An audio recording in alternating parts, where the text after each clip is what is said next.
नमस्कार, Jayashree recipe channel मध्ये तुमचं सर्वांचं मनापासून स्वागत करते। तर आज आपण बघणार आहोत मोड आलेल्या हिरव्या मुगाची उसळ। सर्वात अगोदर मोड आलेले मूग स्वच्छ धुवून घेते। चला तर मग रेसिपीला सुरुवात करूया। कढई गरम करत ठेवलेली आहे, त्यामध्ये 2 पळी तेल घालून घेऊया। तेल छान गरम झालं की त्यामध्ये 1 चमचाभर जिरे, 2 ते 3 उभी चिरून घेतलेली हिरवी मिरची, 1 वाटी बारीक चिरलेला कांदा, सोनेरी कलर येईपर्यंत कांदा छान परतून घेऊया। बारीक चिरून घेतलेला 1 टोमॅटो, तोही छान परतून घेऊ।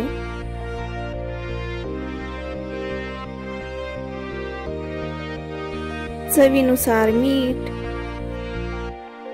पाव चमचा हळद, 1.5 चमचा लाल तिखट, 1 चमचा गरम मसाला। स्वच्छ धुवून घेतलेले मूग कढईमध्ये टाकून घेऊया।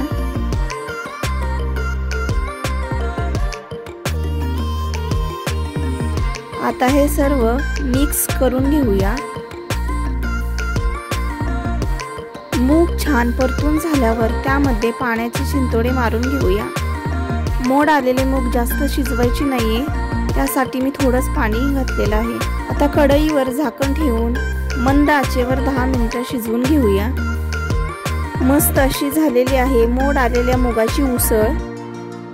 आता त्यामध्ये बारीक चिरलेली कोथिंबीर टाकून घेऊया, तीही छान परतून घेऊया। तयार आहे आपली साधी सोपी मोड आलेल्या मुगाची उसळ। आजची रेसिपी आवडली असल्यास लाईक, शेअर, सबस्क्राइब आणि कमेंट करायला विसरू नका। धन्यवाद।